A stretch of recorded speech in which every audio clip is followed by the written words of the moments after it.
Why play A.M.P? Well, you might be trying to play a high cap comp that has a little bit of a unique trait or unique aspect to it. You have the conditions for the comp, of which there are many conditions where this can turn into a very strong win out comp. Or you have a spot to reroll many of the units, because a lot of the low cost units with this comp can work really well if you 3-star them. However, this comp is extremely hard to reach its max cap. While this comp is extremely strong and you have a really high chance of winning out with it, it is extremely hard to reach that cap for a variety of reasons, meaning that you can easily lose before winning out. It can often require high rolls for that reason. I put quote unquote high rolls because if you just happen to hit certain units that spike your board really effectively at lower levels, you'll stabilize a lot earlier and you can pressure the lobby in a very meaningful way. But queuing into a comp just to say I'm going to be the winner is often a death sentence, which is why this becomes a very 1st or 8th style comp in my opinion, which I'll talk about in this video, and what's your best chances of playing it in order to get a 1st such that you can gain the maximum amount of LP and have the most fun in your games. If you like my content, please make sure to like and subscribe. We're working on our 10,000 sub goal RP giveaway. Also, I'm going to make a comment at the bottom of this video. Basically, I'm going to do an AMA video at the end of the week. So all your questions that you would want, just reply to the comment that I post saying that about the AMA video, and I will read through them all, and then I will do a special video where I'll answer any of those questions. They can be about all sorts of stuff. I know some people are asking some questions about, like, you know, things outside of TFT, and that's totally fine. It's going to be a mostly for fun video that we're going to do at the end of the week, and we're going to see how it goes, because it's my first time trying something like that, and that was our 8,000 sub goal. So delivering on that. Anyways, what is A.M.P? So let's talk about A.M.P, the trait. So A.M.P, basically A.M.P, A.M.P, champions upgrade their ability in unique ways with A.M.P. It's really not very descriptive. It's not super helpful until you actually see a breakdown of the units, which I am going to do right now. So the idea is that every single one of these units, if you read their abilities, they have like a little in brackets with the A.M.P logo that then affects their abilities. Usually it's making their ult to do more things. It's either casting more or gaining extra resources. So of the A.M.P champions, there are 5 of them: Nidalee, Naafiri, Yuumi, Annie, and Samira. If you read through their abilities, so Nidalee, basically a frontline user, frontline melee style attack unit. Basically will do magic damage to extra enemies. If you scale up the A.M.P, it will go through the A.M.P number nearest enemies, which will increase with the number of A.M.P that you put. And Nidalee also heals based on the enemy's hit as well, so it scales up damage as well as healing in this case. Naafiri has the A.M.P that summons extra alphas. So basically, you will do a bunch of physical damage. That physical damage will then summon extra alphas that deal additional physical damage. So you're basically scaling or multiplying the amount of physical damage that you're doing to one particular unit with an increase in A.M.P. Yuumi will gain extra A.M.P every second, so it will gain extra mana every second, which scales up with the amount of A.M.P that is done. It's 3 per A.M.P in this case. And Yuumi also has an effect where she's going to fire like this magic bullet.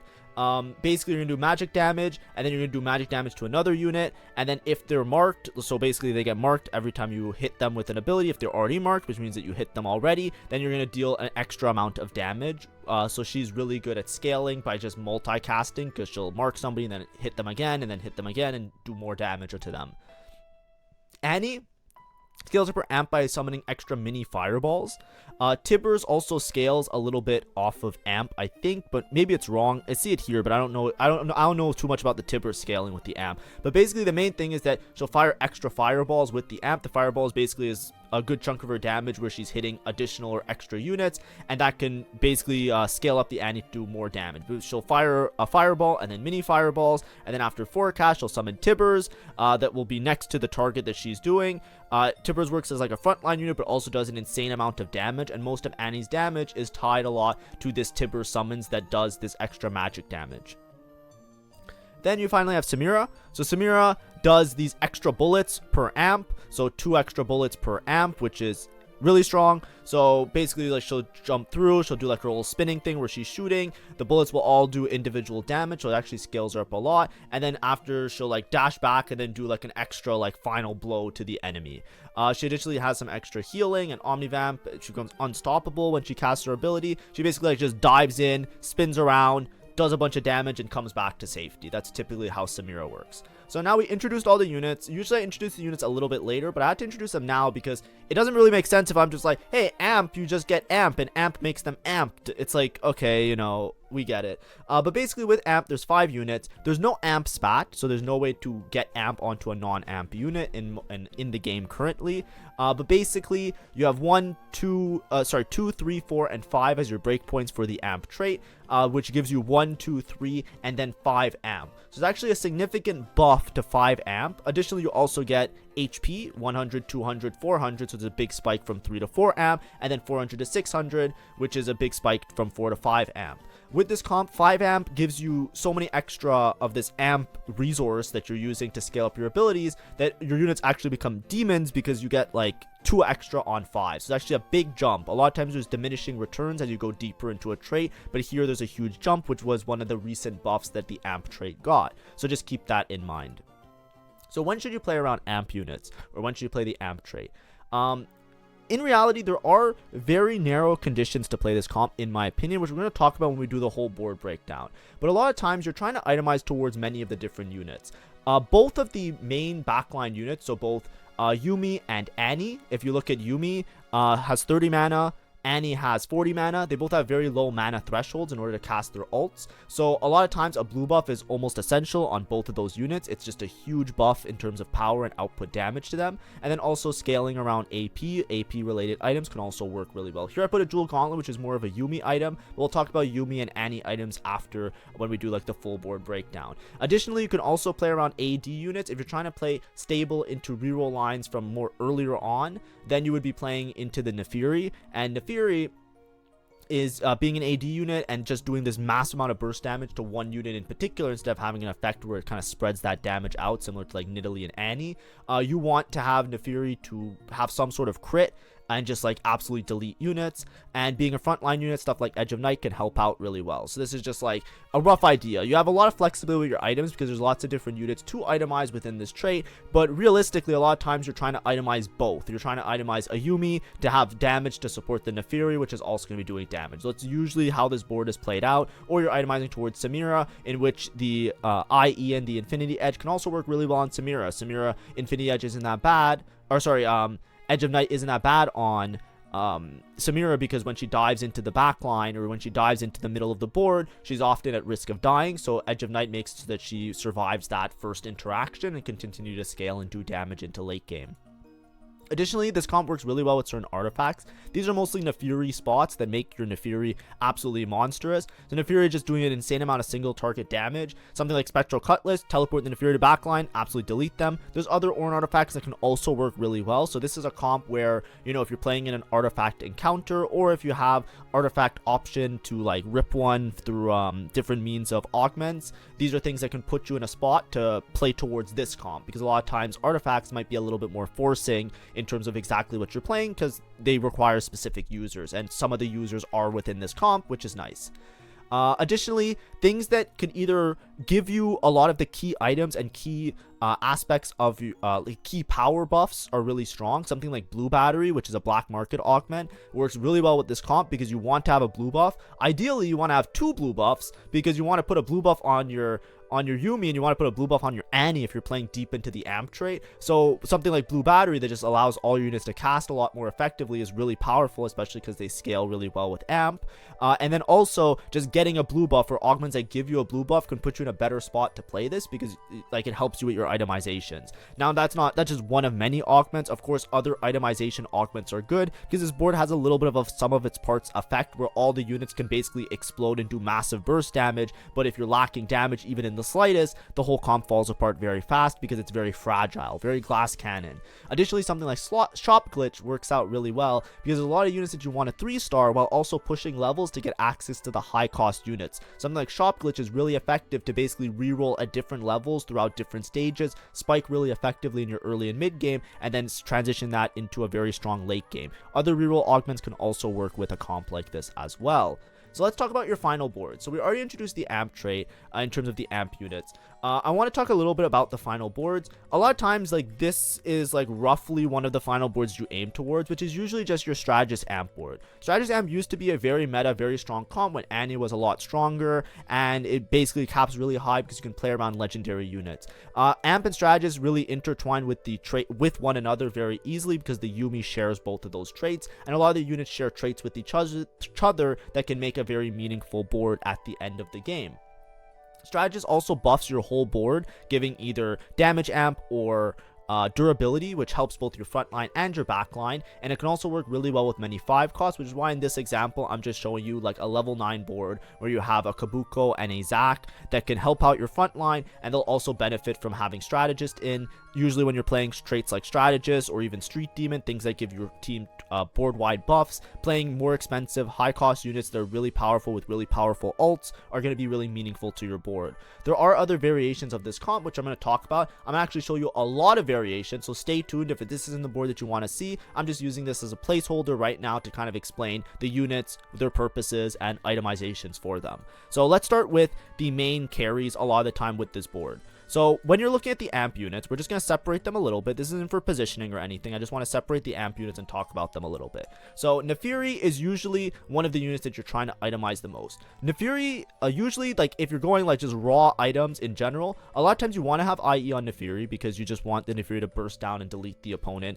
with its massive amount of damage that you get with 5 amp and the summoning of the multiple alphas that just do a huge amount of physical damage. So a lot of times you're putting an IE on Nefiri, and then you usually want to put something like an Edge of Night, just because Nefiri is going to be very much in the front line and you want this Nefiri to live. Survivability is going to be a problem often, so you usually want something that helps with survivability. Edge of Night is really good because you just de-aggro, and then if your Nefiri is about to die or get caught with the enemy carry doing a bunch of damage to it, then you can have that just transferred over to another unit and have the Nefiri live and then heal up. Getting a second lease at life is very massive because the Nefiri can do so much damage that you'll basically heal back to full, and Nefiri also has built-in Omnivamp, which is really nice. Now, typically you want to pair up a crit item with the IE, so Hodge actually works really well. Nefiri has built-in Omnivamp, so you don't necessarily need to put Hodge on the Nefiri in some cases, but the survivability is so important for this Nefiri unit that a lot of times you're going for Hodge just because it pairs really nicely with the Infinity Edge. But this is a typical build. You could move around stuff, right? You could go for example, you could go for a Bloodthirster for more survivability. You could also switch out one of the items and put a QSS so that Nefari does more damage and just has like more uptime in attacking and doesn't get stunned. That's really important if you're playing into like Sejuani's, for example, because then your Nefiri could just get stunned and die instantly. But your items usually are going to build around some sort of crit or even damage amp if you don't have the option of IE, just to take some multiplicative effect on that physical damage Nefiri is doing. If you want to go for like maximum burst damage, you can pair the guard breaker with the IE, which I talk about a lot, because then you have damage amp as well as the pairing of the crit gloves that gives you a high crit chance, which then makes it very likely that your ult is going to realize a full crit potential. So usually you're playing around Nefiri reroll. You can also play around Yuumi reroll, which often you're just trying to hit both of these. That's your best case scenario a lot of the time. Yuumi, it's almost essential that you have a blue buff. Even though she generates mana per second, blue buff is just so powerful when you have a low mana threshold unit. So in this case, Yuumi being a 30 mana unit, blue buff is going to reduce that by 10 because every time you cast, you gain 10 mana with blue buff. And it's also a very powerful item that just gives you a lot of good stats, including damage amp, starting mana, as well as ability power. So just great in general. A lot of times past this, you just want to go for pure damage. A lot of times with Yuumi, because she casts so much and she just explodes, especially Yuumi 3, she does a shit ton of damage. With Strategist active as well with Amp, you're going to have a lot of, damage amp, right? Because of Strategist as being one of her traits, she's actually going to gain triple the amount that Strategist gives to most units. She's going to have triple the damage amp, which is massive, especially if you get deep into the Strategist trait. So a Jewel Gauntlet works really nicely because now you're taking a unit that has, some sort of AP, you're giving her AP with Jewel Gauntlet, you have crit chance, so now your ult is going to crit, which is going to scale it up to do a lot of damage. And then you have Strategist, which is giving you a lot of damage amp. So now you have all 3 aspects of giving yourself the maximum amount of damage possible. Usually this is enough damage, and the Yuumi casts so many times, especially if you have blue buff, that you don't really need anything else in terms of damage. So sometimes you'll just see like a Gunblade. Gunblade can just give your front line some sustain. The Yuumi just can also survive like getting sniped in the back line with a lot of like AoE units that might try and hit her. So something like this is like a really efficient use of items, as well as like a pretty pretty decent build that usually will have a lot of success. Now Gunblade, if you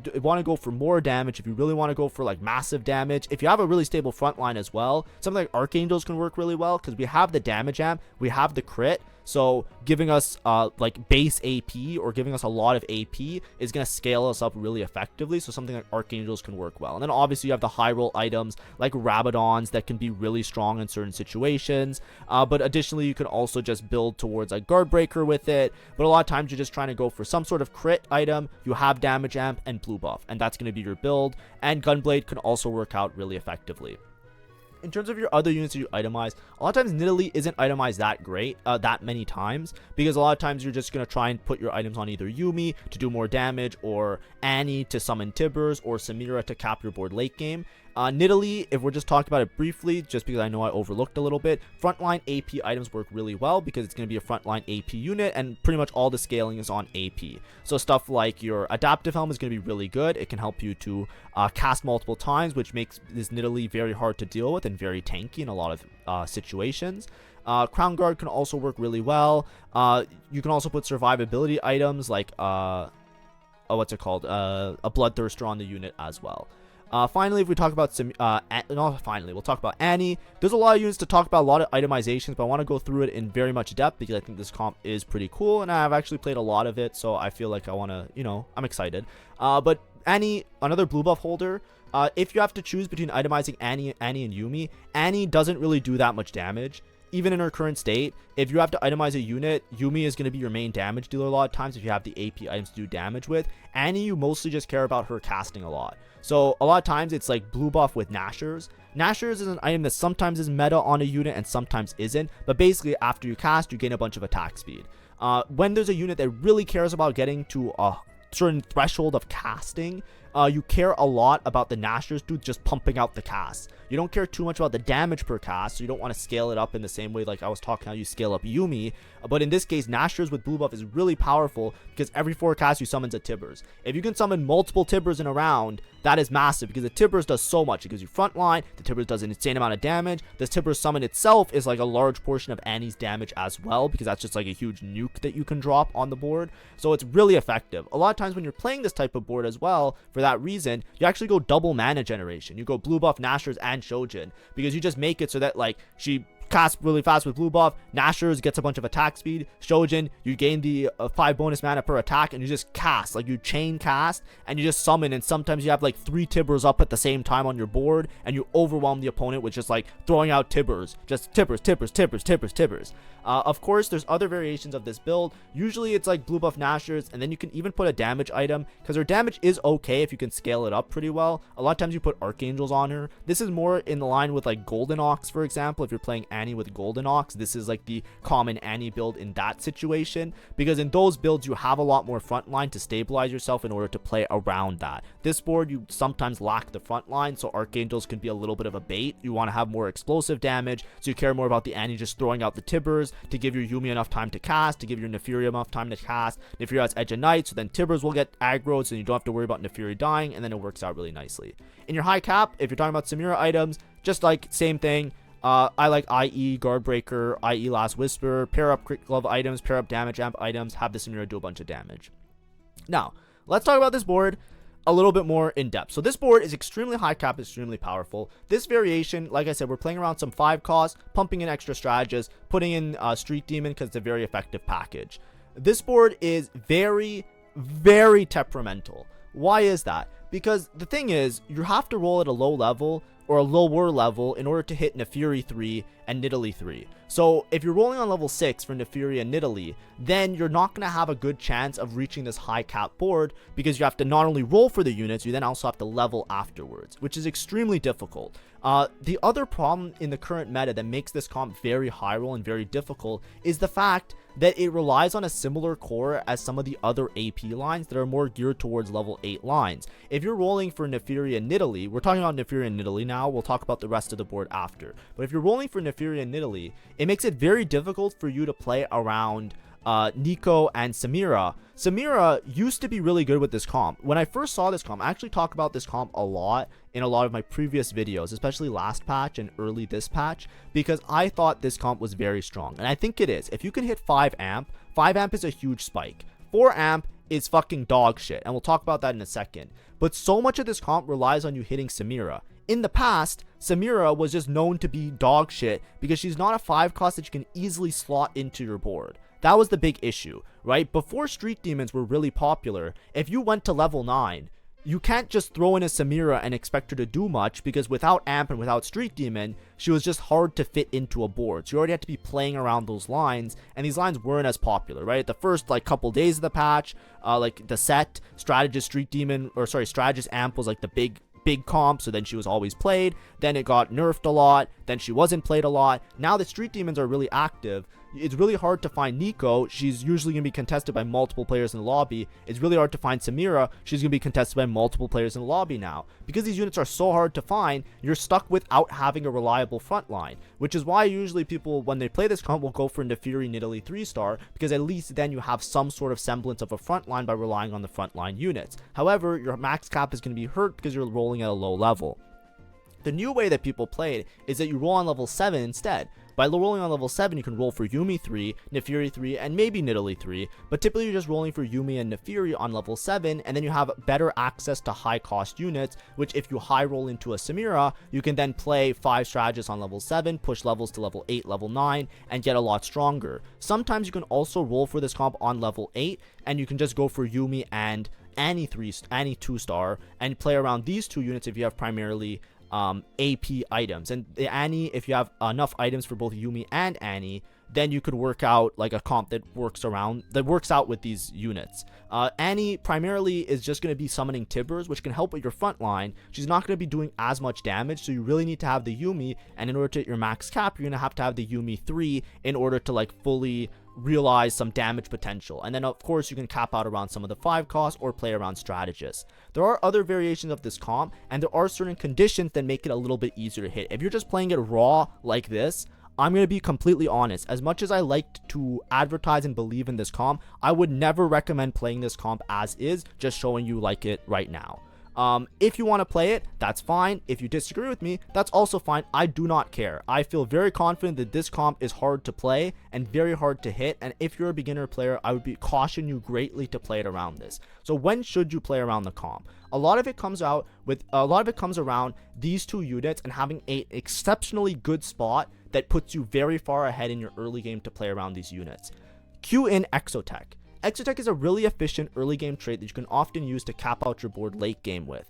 If you have a good Exotech item for Nefiri, that would be the first condition that I would say to play this comp. Even if you don't continue to keep in Exotech into your late game, this is a variation where you make it to level 9 to find Samira, but before then you can stabilize around having the extra bastions as your front line, so you have a little bit more front line to stabilize your board, and you can get a little bit of extra stats on Nefiri through having a little bit of tankiness with Exotech, as well as having one of the Exotech items.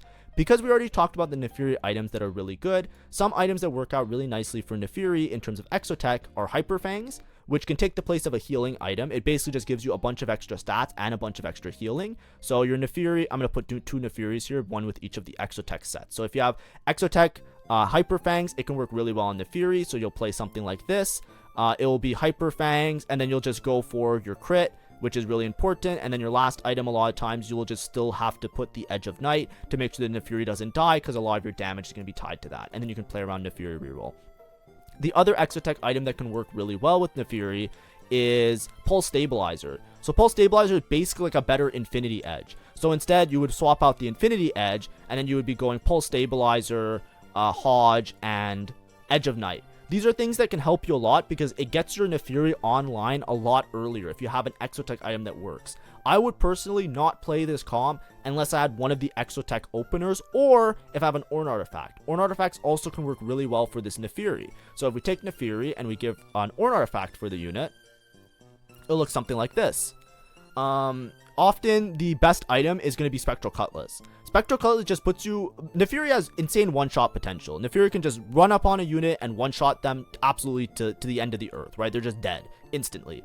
So something like this works out really well. And then because you're going to be jumping around, you're usually going to be okay with survivability. So you can actually go for more damage here. You can go for a third damage item, or you can also just go for survivability because you have the Omnivamp to heal up anyways. Spectral Cutlass gives you crit chance. It gives you crit chance, it gives you attack damage, and it gives you armor and magic resist. So it makes the Fury tanky, it makes the Fury have a bunch of AD base, and then it also scales up your crit, which then you can realize your full crit with the Infinity Edge. You can actually go for full damage Neferi in a setup like this, and you just instantly just teleport to the back line, right? You put your Neferi here, you teleport to the back line, and you one-shot them. Goodbye, good night, good riddance. You win the fight instantly. Where is their carry? Bang, you put the Neferi there, Neferi teleports and kills it. One of the best users of Spectral Cutlass, especially if you're playing deep into A.M.P. This is something that can greatly stabilize your early game, so Ornn artifacts actually work really well. Also, like, these aren't as good of Ornn artifacts, but being up resource and being up items early is really powerful. So other Ornn artifacts that can work, similarly, once they give you insane crit chance. I think that this is a little bit meme. It's like, okay, Silvermere Dawn could work sometimes if you have like an insane setup for it, but the lower attack speed is really scary and it could be really awkward. But that can work. But typically the ones that you're thinking of are Prowler's Claw, which is just like similar to Spectral Cutlass. You just jump around, have insane crit chance, have extra survivability with the extra HP. You can also put like a Death's Defiance in place of like an Omnivamp item, and that can sometimes work. Where is it? Where's Death's Defiance? Trenchcoat can work out really well. You just summon 3 Neferis that then just one-shot 3 of the frontline units, and you can delete the frontline really effectively. Death's Defiance can work out really well. Of course, all of these are less... I want to make it very clear. These 3 are the top dogs, right? These are the top dogs. I'm just showing you other examples of how there are so many Ornn artifacts that you can use that all can kind of work pretty effectively on the units, right? And then also you have Manazane, which can also work on Yuumi and Annie. As well as some of the other AP related ones. But I just want to point out, if you count the amount of Ornn artifacts that are like quote unquote playable with this comp, even Mittens can sometimes work really well in the Fury. There's a lot of options for Ornn artifacts that make this comp very viable. So I'm even listing not all of them. There's even more because there's all the AP related ones that can work with your other units. But Ornn artifacts are a really big condition for this. So if you don't have a good Exotech item, you have to have an Ornn artifact, right? You either have to have an Exotech item or Ornn artifact. You have to have one of those two. I would not play the comp with either of them, without either of them, because you need to have some sort of early game where you're streaking and you're really powerful in order to fully reach the max cap of this board.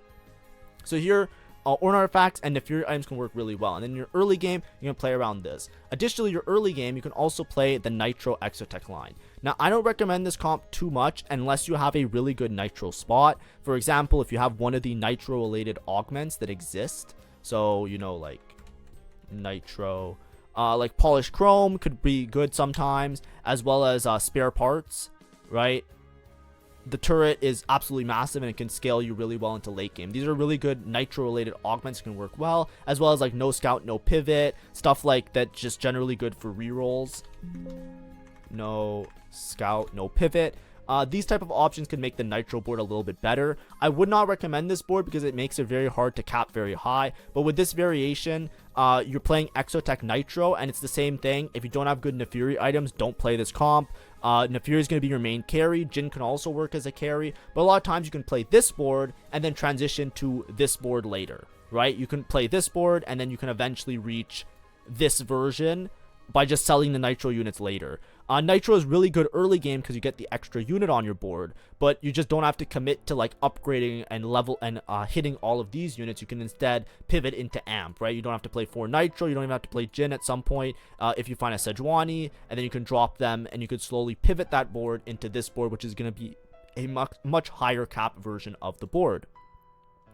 Additionally, there is this variation that I just want to talk about. This talks about Yuumi in particular. If you're playing primary carry Yuumi, you can actually play it with a Cypher cash out. This is a little bit more experimental, but I do think it is a strong option. This is usually more of a strategist board as opposed to a A.M.P board. So typically you're playing this and you're playing deep into strategist around these 3-star units, right? You 3-star Galio, Alawi, LeBlanc, and Yuumi, and you do like as an AP board, and then you can cap out this board either with strategist, but if you have it as a Yuumi 3 and not a LeBlanc 3, you could also play it with A.M.P pretty effectively.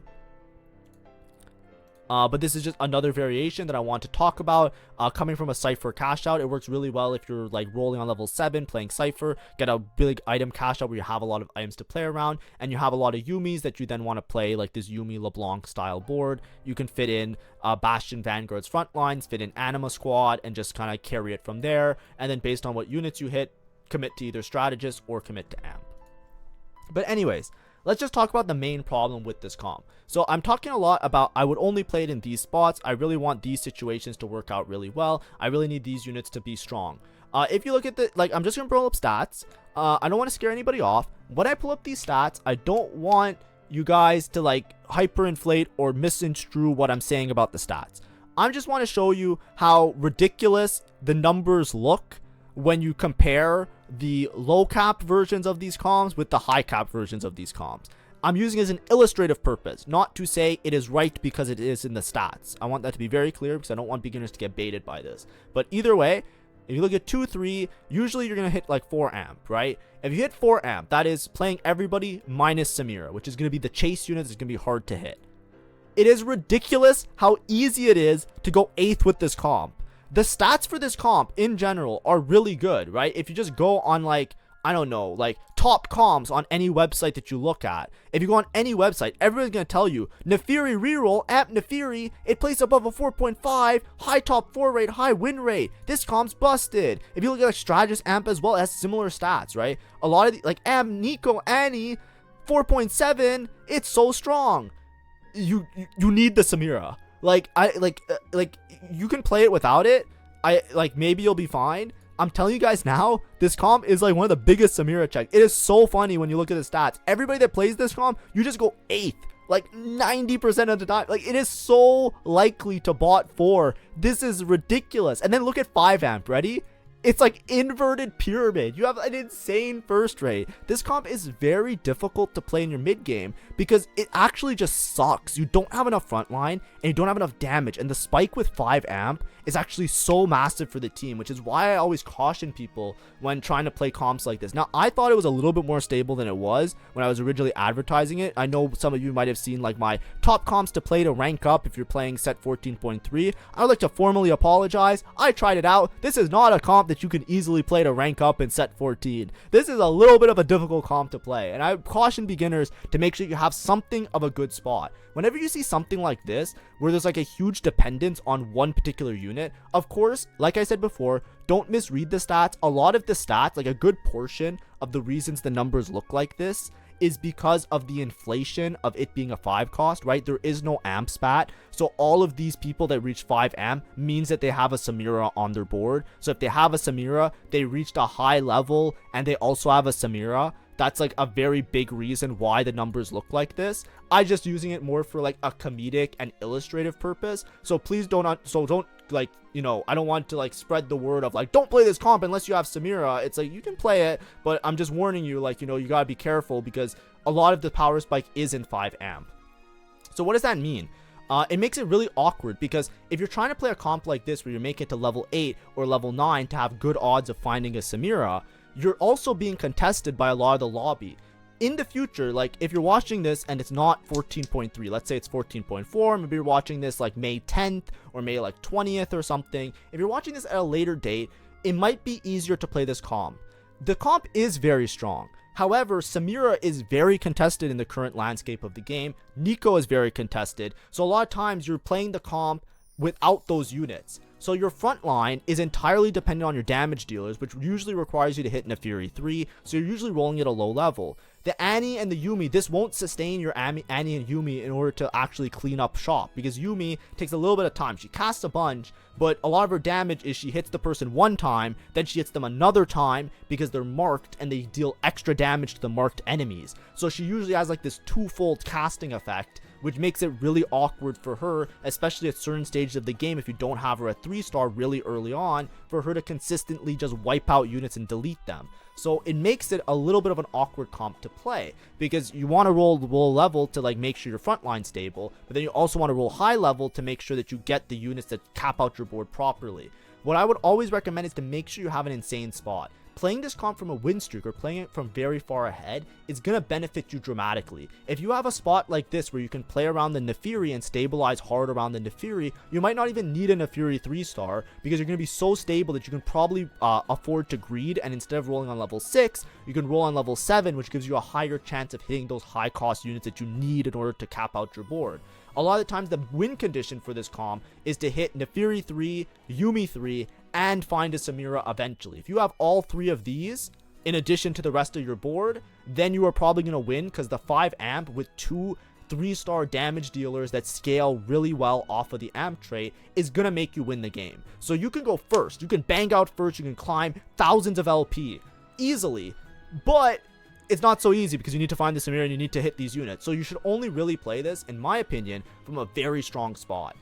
If you start out with Exotech is going to give you a really strong opener. If you start out with Nitro as well, this comp a little bit more different, playing around Cypher. I might make a separate video about this comp if it becomes more popular, because right now I just don't know. I don't have personal experience playing this particular variation, so I don't want to talk about it. I've played all the other variations multiple times. I threw away my LP for you guys because I care about you guys getting the best information. So I sacrificed my LP over the entire weekend. I went 8th, 7th, 6th, 5th, 8th, and 4th playing Nefiri this weekend. So, you know, I did that for you guys, just to bring you this information, which is probably obvious to some people, but I want to make sure of it. So, like I said, you want to have stuff that tempos you early. Being up an Ornn artifact and just scamming a bunch of fights with Spectral Cutlass, especially early game when people aren't scouting as well, because it's hard to scout because there's so many players. You just win a lot of rounds. You play from ahead. When you play from ahead, you have the HP lead. It will give you time to hit your 3-stars. You can roll on level 7, go for Yuumi 3, go for Nefiri 3, and then you can push levels to 8, level 9. Hopefully you high roll. Hopefully you play it while other people are rerolling. If there's another 3-cost reroller, then it can benefit you really effectively. If there's other 2-cost rerollers, it can also benefit you effectively. Playing it from having not only the Ornn artifacts that I just talked about, but having the Exotech items is also going to put you in a good spot, because you're going to be ahead items early game, and then you can have a really good spot for that. What I would recommend is that your spot has to be very obviously good. If you're not playing this comp from like a win streak where you are basically steamrolling everybody, I would pivot out of the comp. I would make sure to look for another opportunity to use my items towards something else. I would not hyper focus on playing the comp and dedicating myself to the comp, because it is very hard to reach that max cap, because there are going to be people that are going to be at a higher level than you rolling for the same units, and they are likely going to steal a lot of them, to the point where by the time you, even if you survive through stage 4 and stage 5 and you make it to level 9, you roll for Samira, by the time you get there, all the brand players will probably have bought all the Samiras, because it's going to be really hard for you to get there unless you play from ahead. If you play from ahead, you're going to have the gold lead, you're going to have the HP lead, you're going to be able to outlive a lot of players, you're going to have a lot of stability from your mid game, and then you can use that HP to leverage you to reach your max cap. So that's the conditions that I would say are really important to play, especially when you're looking at this comp. But if you're looking at pivot options, you're playing around blue buff, even if you're playing around Cypher, a lot of times if you're playing around Yuumi items, these Yuumi items actually can work really well on a Vex board. So Vex can actually, you can actually just transition these straight to a Vex if you're playing around this. If you're playing around Nefiri, it's a little bit more awkward. A lot of times you're trying to find some sort of AD line. You can even play this board into, like, you know, if you don't have blue buff yet, you can actually play this board into a Street Demon board, because a lot of the units do overlap with Street Demon. So you can actually like put a lot of your AD items, like IE isn't that good, but if you don't have IE, put on these units. If you have IE, you can try and play like a marksman board, anything that can kind of use those IE components, but try and find a pivot option that works off of those boards. If you're looking for a nice board that works off the Yuumi items really well, Yuumi items actually overlap really nicely with Vex items, so you can actually transition into a Vex board. And a lot of times if you're playing Nefiri and you're playing around this type of board anyways, like this AMP board, a lot of times, like I said before, you're usually playing around Exotech. So Exotech into the Vex is actually going to work really well, because that's a current comp that's really strong right now, and you just kind of transition into it. Those things can help out a lot, and it can put you in a really good spot playing around these games. Then obviously your early game, you want to be obviously having a lot of units. I already talked that you can play Nitro. Don't dedicate yourself to Nitro. You could sell the Nitro units later, but anything that puts you in a strong early game option is going to be helpful or beneficial to this board. Exotech early, Nitro early, Street Demon early as well. Things that can put you in a HP lead as well as like a lot of gold lead on your rest of your lobby is going to help you in order to reach that max cap. So let's talk about conditions for success. We've been talking about it a lot, but I'll probably bring up a couple new ones here. You have to have a strong opener, like I said before. I would not play this from a weak opener. This is not like a lose streak early game into this comp, because you're just going to lose a lot of rounds on stage 4 until you hit the spike of 5 amp. A lot of times you want to streak in your early game, you want to have a massive HP lead. It does help you out a lot. The people that usually win with this comp are ones that start the game off with a massive HP lead, because then you can afford to greed and lose a bunch of rounds, hit your 3 stars while still greed your gold in order to level. You don't have to roll super deep, so you can make that econ intervals, and then that gives you a good chance of hitting those units, those key chase units that you need in order to cap out the board.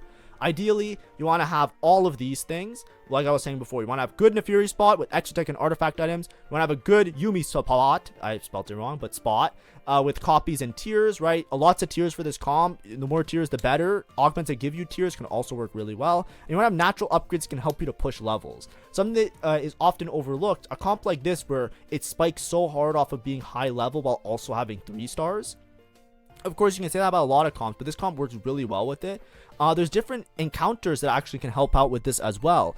The 2-star shops is one that is really good for this comp. And also, what's the other one? Lucky shops. I don't know where it is. Find it. But like, you know, for example, this 2-star shop one is something that's really good for this comp, because what you can do with it is you can basically just like be pushing levels, hit really effectively on level 7, find a lot of upgrades, play really aggressively with tempo. And if you're already playing like a Nitro or a Exotech opener with this comp, you'll be extremely strong into your late game with it, which is actually really meaningful, and it's really helpful for this comp. So encounters like these ones that help you to be in those good spots is going to be very beneficial, as opposed to something like Scuttle Puddle where everybody's going to have a lot of gold and they're going to be pushing levels. It might be really hard for you to hit everything and then also keep up with the lobby tempo, especially if you're not high roll, you know, stuff like that. You want to play it from encounters that make sense with what board you're playing. Play from ahead as per usual, like I said, and you want to have the ability to fast 9 as well as find Samira if possible, while like you basically want to hit all your 3 stars and then just like bang bang bang, just make it to level 9 or level 8, but just make it to a high enough level so you can find those high quality units to cap out your board. Additionally, supporting augments can work out really well. So we already talked about a couple of them, but a lot of the black market ones are really good, like blue battery, 1 buff 2 buff is really good, Axiom Arc, I don't know how to spell it, Axiom Arc. Like a lot of these can work really well in order for you to hit a board pretty effectively. Even binary, if you're playing around multiple 3 stars, can give a lot of scaling with having many items on your board. Double Trouble is actually an interesting one, so this was something I just wanted to say very briefly here. Double Trouble actually works really well with this comp, and it's something I want to try out. Now I'm going to tell you guys, I have not personally played it, so be warned, be aware, this might be something that's a little bit not formally tested by yours truly, but I think it's really strong. Double Trouble, double dog, double cat is actually, I think, pretty good. Now I thought this was pretty good already, and I actually saw it being played on a Robin Song stream, I think earlier today, or it was yesterday, I can't remember, but I've seen a couple people bust this out, and I think it's quite good. Basically, Double Trouble gives you an insane amount of stats per unit, and it gives you a second copy of the units. These units care mostly about the AMP trait being active as their main scaling. So if you can play 5 AMP and hit like a Nefiri 3-star and a Yumi 3-star, it actually gives you like a lot of extra frontline and a lot of extra upgrades for hitting these units. So you can actually roll for all of them and get a lot of sustain, because you're going to get the extra attack damage, ability power, so they're going to have massive amounts of damage scaling. You're going to have an insane amount of armor and magic resist, and you're going to have the extra copies of the unit, so it's really effective to fill out your front line without having to spend extra gold. So that's something that I would look out for, but obviously this is a black market augment. The spot for that is very situational, because you have to have a good Nefiri / Yumi spot while also seeing Double Trouble. I don't think it's something you can hard force into. It's something that if it falls on your lap, just be aware of it. But I just want to make it as comprehensive as possible in this guide. But other supporting augments can also work. There's also the AMP related augments. Those can help you out especially, right? There's the AMP, the one that gives you rerolls. It gives you rerolls and the units.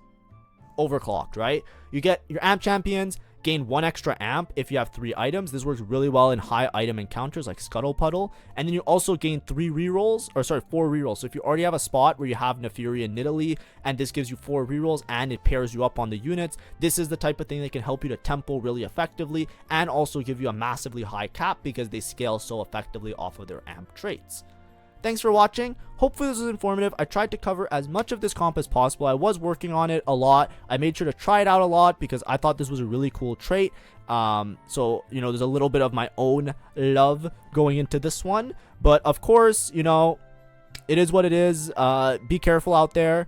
Play it from good spots. That's my main source of advice.